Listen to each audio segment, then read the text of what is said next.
So let's find out today some of the things a third culture kid found shocking after coming to Korea. I forgot the rest for a second. You're a foreigner, 100% foreigner. Right. So that's the difference. Okay, one more time. Hey there, I'm Elise and welcome back to my channel. So today I have my friend heyheywon here for another episode of Real Talk, where I invite a friend to come and talk about something they think you should know before coming to Korea. So heyheywon and I are frequently talking about the points that we found shocking about Korea since we got here, but sometimes our perspectives are totally different. And you might be wondering, why would a Korean person have culture shock when coming to Korea? Well, here's why. Hi, my name is heyheywon. I am Elise's friend. So I am actually full Korean, but I grew up in the Philippines. I was born in Korea, but I moved to the Philippines when I was 4 years old, and I grew up there all my life. I'm actually a third culture kid.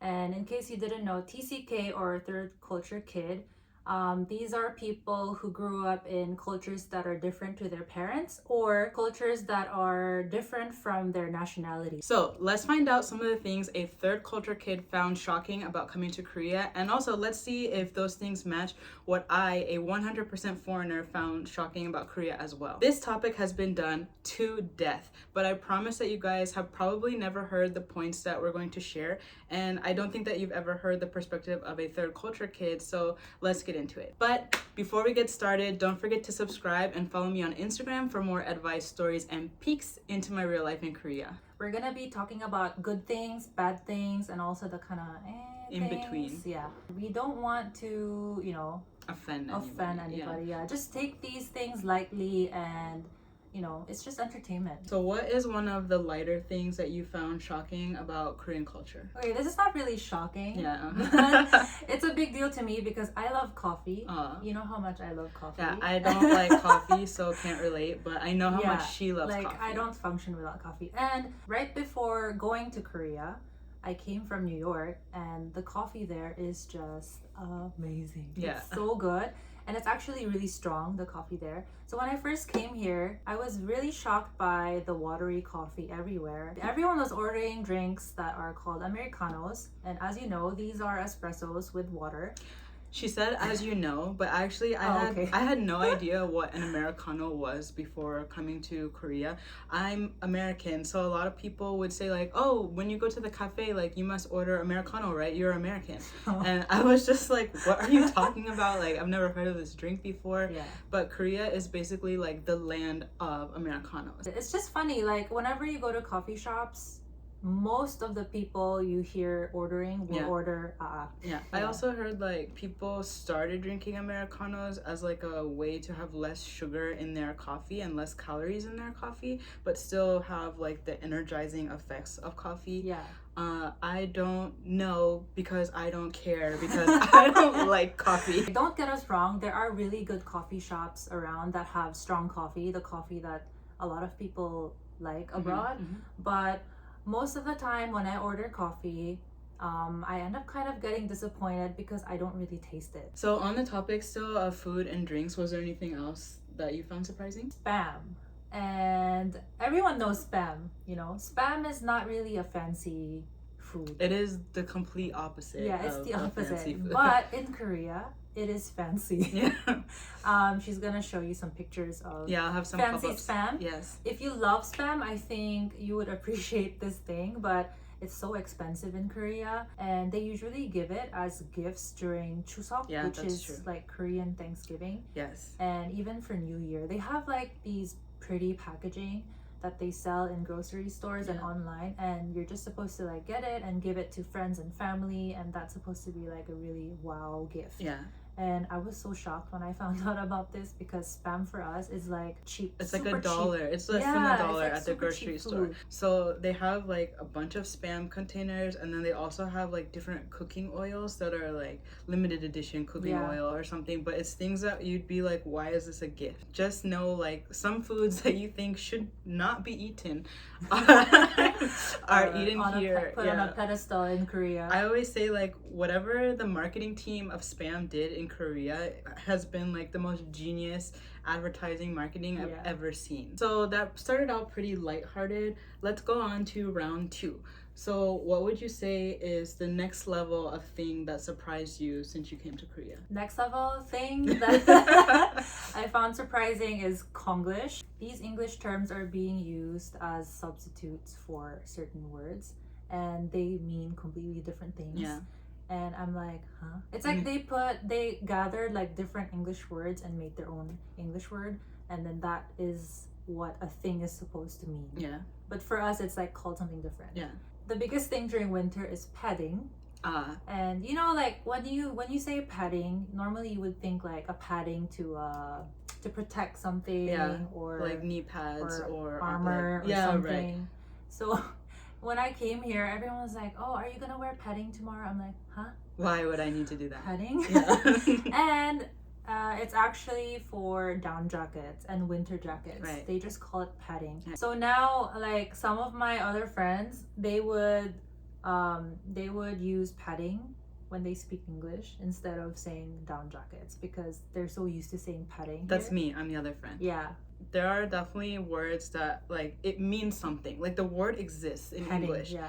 But the meaning of the word has been totally changed around. Okay, so aside from clothing related Konglish words, there are also like social words that are kind of different. So when you're having a thing with someone, they call it some, because some is like something. Yeah. And that's the shortcut for something. Like, oh, are you guys some-ing?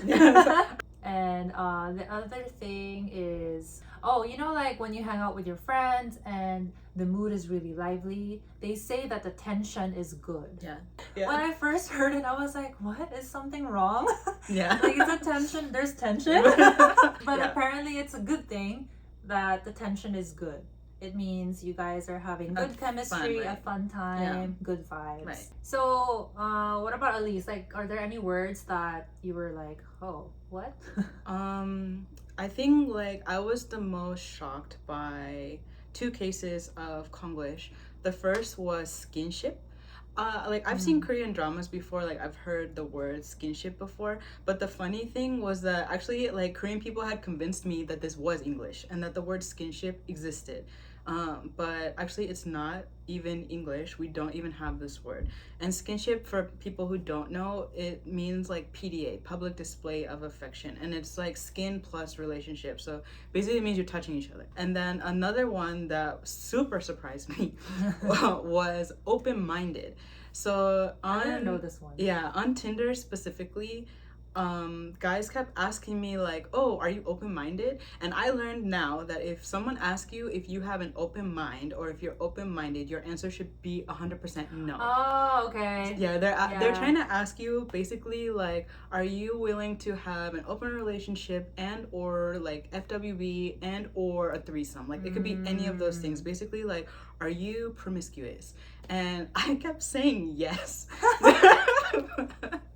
Oh my god. Because I didn't know what they meant, and I didn't like, my understanding of open-minded was like, oh yeah, I accept people, I like different ideas, I can listen to different perspectives. Nope, that is not what they mean at all. I didn't know this. Yes. Basically, when it comes to Konglish, I think like, if you think that you speak English, no you don't. And if you think that you knew the meaning of an English word, no you don't. And if the Korean people thought that you knew the meaning of this Korean Konglish word that they keep saying, no you didn't. Those are just some of the words. I think there are a lot of other words, but you learn them when you live here. You know, eventually you'll be like, oh, okay. You'll get it. Okay, so let's take it to the next level again. We're on round 3. So heyheywon, can you tell us something maybe a bit more shocking that you found since coming to Korea that was different than what you experienced in the Philippines or in the US? So I think Korea is really big on protecting your privacy, personal privacy. And one small way that this shows every day is that Korean iPhones don't have Korean iPhones have shutter sounds. Yeah, like you can't mute them. No. When I was around like a lot of people one time, every phone, every camera was like and then I think someone brought up that, oh, actually we can't turn it off. It's just permanently there. Right. And it's related to Korea's initiative, I guess, Yeah. to protect everyone's privacy, because there have been a lot of issues in the past. Right. Okay, so I'll try to explain this a little bit because I think I've been here. I don't think I've been here longer. I've been here longer. You have been. I have been here longer. So Korea has had a big problem with hidden cameras, and this happens in two regards. The first one is out in public. So there were cases of people, I won't say only men because I don't want to be gender biased. There were people who were out taking pictures, usually like upskirt shots on their phone. And so to try to protect people outdoors, Korea made like some regulations that all phones have to make a sound, so it's not possible to take the hidden like secret photos. The second case of there being a problem with hidden cameras is in private spaces actually. So it's times when you wouldn't expect that you're being filmed, but you might be. The most recent cases that I remember hearing about were in public restrooms. So people had gone into public restrooms, and I mean, of course, people were mainly focusing on women's public bathroom. And so people had put the hidden cameras not only in the stall, but actually like into the toilet. Yeah. So yeah, right. Korea has this problem with invasion of privacy. But what Korea's done to try to counter these cases of like hidden cameras is actually to use more cameras.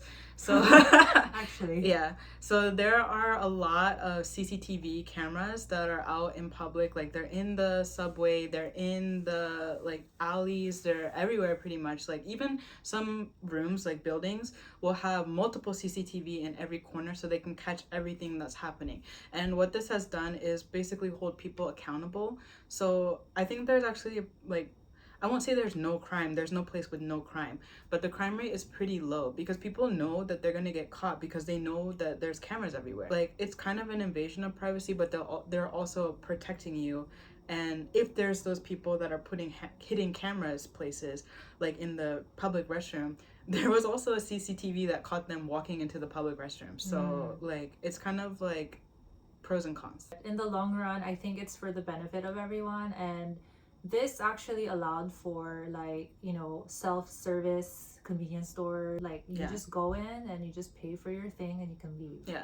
This is like unheard of in other countries, right? You couldn't. No, not even a day. No. But yeah, I think that's like one example of how this could be beneficial, and also of course for everyone's safety. Right. So another thing that's related to privacy and also like protection is consent forms in Korea. They're called 인증서, and you cannot really function without it. When I first came here, I didn't have any accounts. I had to buy a mobile phone like number, and whenever you bought something related to your mobile number or your bank or anything, you needed a consent form. Yeah.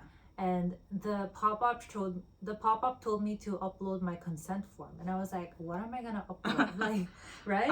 Also, how are you gonna upload like it? What, like where is it? Yeah. So that was one of the biggest frustrations when I first came here. I didn't really understand the 인증서 system, but after like, you know, downloading other apps to verify your other apps and kind of getting used to it, eventually it became more convenient. And it's also part of just protecting your identity. Yeah. And because in Korea we use a number system for our ID, so it has all of your information in it, basically. It's linked to everything. Like literally everything is kind of tracked through your ID number. Yeah. Whenever you log in somewhere, you need to connect your name and your mobile number with this 인증서. Because like imagine like if everything is connected to your ID number and you're giving your ID number out like for everything, then anybody could easily find out your ID number. So that's not safe.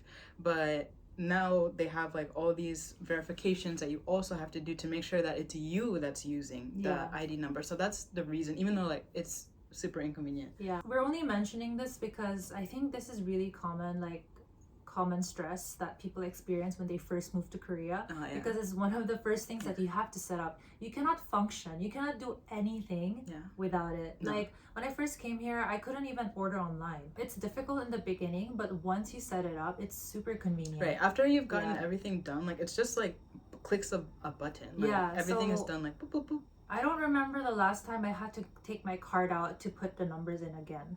It's just 인증서, like you just have to approve it using Face ID or whatever passcode, and then you can just pay for things. Yeah. It could be a bad thing also, because then you end up buying more stuff. Yes.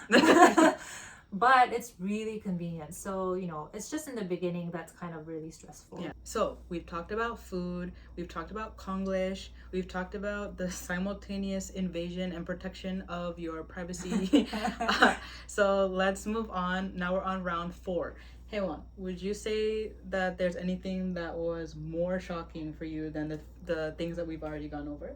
Yes. Okay, what would that be? Okay, so the 4th topic is about life, and first of which is school life. I didn't go to school in Korea, but I have witnessed firsthand through cousins and other friends who say the same thing. When you go to school, you have no other life in Korea. School is life. They go to school in the morning, let's say they end in the late afternoon, and then they go to a hagwon, which is like another center to study more, and then they stay there until like 12 a.m 1 a.m, and the cycle just repeats. And I heard that some people before, I think they still went to school even on Saturdays. And this is just like a really, really bad cycle. Like when you're in school, you're just studying, that's it. Because in the Philippines, I went to a Chinese school, and Chinese schools are also known for being pretty tough, but we still ended at like 5 p.m. or before that. And our PE classes were also pretty good. I think like we would have volleyball or badminton or things like that. But I heard in Korea, they don't really take PE and health education that seriously. They just play dodgeball and call it a day. Okay. So when I asked some friends like, oh, what was your sport in high school? And they're like, oh, I didn't really have a sport because I was so busy studying. You mean like on a team? Like they didn't play team sports? No team. No team sports. They're not varsity members of anything. But in the Philippines, like if you want to, you could be a part of a varsity and represent your school to compete with other schools. And I think for them, it's not really a thing unless you go to a school that's specifically for sports, like people who go to the Olympics or something. Recently, I heard that even if you finish 4 years of college for your bachelor's degree, some people can still apply again to another university, not for master's, but for bachelor's again. Why? Because if they get into a more, prestigious school, they would go to bachelor's again. So they would, to get into a more prestigious school, they would just do the whole process. They would do the whole thing again just to get that famous college name in your resume. Okay. And I was like, what? Why don't you just take master's? Yeah, right? why wouldn't you just like further your education? In Korea also, they have degrees for everything. So for example, if you want to be a model, you can go to modeling college. I'm sure there are successful models who went to modeling schools, but in the Philippines at least, we have like hagwons, or we have like training centers for modeling, and people go there on the side. Like they don't do it for college as their degree, but here they do it as their bachelor's degree, and it's completely normal. And this is not just for modeling. Flight attendant school, that's pretty common, right? There are flight attendant colleges. So there are colleges for a lot of like specific things that you want to be really good at, and that's related to just standardizing and being competitive in everything, where you have to be the best. So competitive. Yeah, it's super competitive. And like, I wish that I could say that it ends once you get the job, but Okay, so from school life, we are going on to work life, which is where we are right now. Before coming to Korea, I had this idea that Korea is very bad in terms of hierarchy. Like I heard that it's very toxic and things like that, but when I got here, it wasn't actually that bad. And I heard that it's improving a lot because people are finding their voices, and also globally, like we are becoming more open, not open-minded, but we're more open. It's not as bad now, but I still see some things that are pretty shocking. People say in the working systems like HR, they say like, oh, don't take overtime, blah blah blah, but when you do, it's like there's a quiet praise from the higher ups, saying that, oh, actually, good job, you work really well. That's like it's like a thing. But For me, I feel like I believe in like efficient working, time management. If you get the job done, even if you did an overtime, I think it's fine. Yeah, to I agree. leave. Like, I was not staying as long as my Korean colleagues. Did I stay? If I still had work to do, or like for some reason felt pressure to stay, then I stayed. But other than that, like, I was just like, I'm done. Bye. Yeah. So I don't know if it's different. Like, I'm not Korean. So, like, I kind of take advantage of that fact because people already will just, it's not like they're giving me a pass. It's not a good thing. It's more like they think like, oh, that foreigner doesn't know how it works. And I'm just like, bye. You think I don't know how it works? Bye, I'm leaving. So it's one of those things where I decided I'm shameless.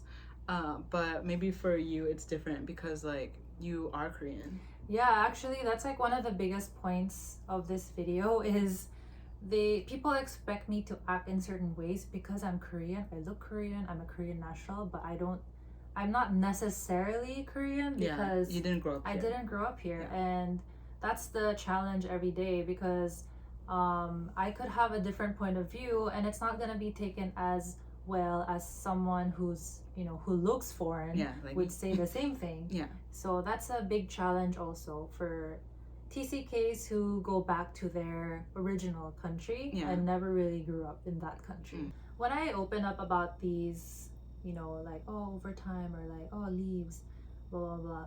When I say these things to other Korean colleagues, they actually don't really complain that much about it because they think that it's okay. Compared to their parents and like what they saw like from the older generation. It was way worse. Right. And for them, this is already better. Yeah. That's why for them, they don't really complain and they think that it's fine and they will still work hard. And I guess I just came from a very like free situation and mindset. So that took some time to adjust. It also has to do with Korea's economy. Like, in the 60s, Korea was really poor, and starting from the 80s, because of people's work ethics, Korea boomed. And I feel like it's still in people's DNA. It's like stuck in their mind. Yeah, they can't let go of this idea that like you should stay and like give to your company. But I think that's also because like those people are still working. Like the people who thrived at that time, I mean, they're old now, maybe they're close to retirement, but they're still there and they're still like setting the tone for how it works because they're managers. So like I think it will change. It is changing, but it's gonna take more time. And so if you come right now, then it won't be. But but like if you're staying a long time like I am, then you'll have a chance to see like how it changes little by little. Yeah. All right, so we've worked ourselves up to the last point. Heyheywon, what would you say was the most shocking thing for you about coming to Korea after being abroad? Okay, this one is the most shocking thing, and it's not just one point, but it's like one theme. Yeah. And it's about people being more into collectivism versus individualism. And you can see that with extreme trend following. So people would have the same hairstyle, the same clothes, the same style. It's not a bad thing. I was just shocked when I came here. Especially if you came from New York. Oh yeah, in New York it's like nobody's the same. Yeah.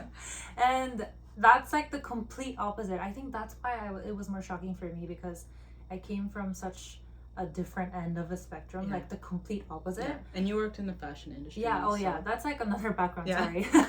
I worked in the fashion industry, and that's where people are super individualistic and creative, And then coming here, not just being in corporate life in Korea, but also in just society, people like the same things. This will be shocking for you, especially if you're coming from a country that has a lot of individuals and like individualism and unique styles and different preferences. Like just very different characters. There are, I guess, still some people that wish to be different, of course. I mean, I'm not talking about like the whole country. It's just like an observation. And that's like one of the biggest things. It's just interesting. Like I'm not saying like, oh, America's right and Korea's wrong when it comes to how to think about these things. It's just that like watching it from an outside perspective and then connecting it to all the things I've learned about Korean history and Korean society is very like, it's just interesting.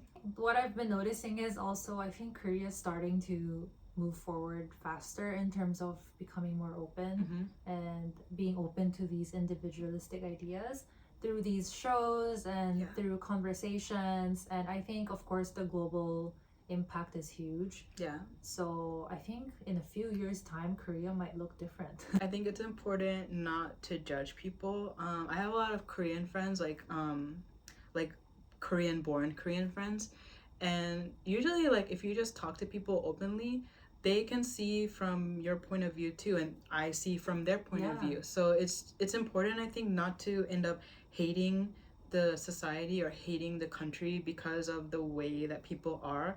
It's much better to come and have an open mind and have open discussion, and it's okay if you don't agree at the end, but you'll just have like a better understanding of each other, and then like there will be progress if there needs to be progress. Yeah, I think in general, collectivism here in Korea, it works for the society, and you can see it every single day.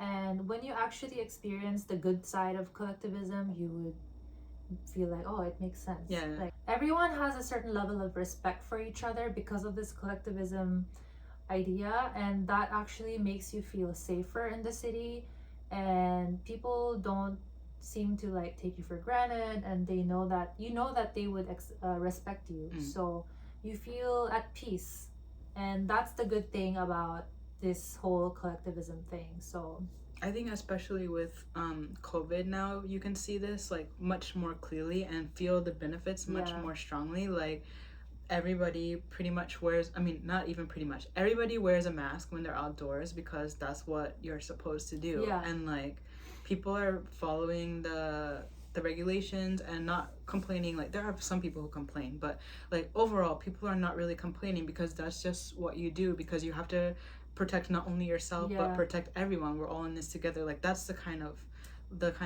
mindset that people have. And so like I can't say like this is a bad aspect of society. Like it's not, it's just a different one from my own, but like mine is not working right now, so I will argue for now that this one is better. Also, people seem to have an idea that they do things for the greater good. They care about the country so much. That's why when they say Korea, they don't say like Korea as a third person point of view. They say our country.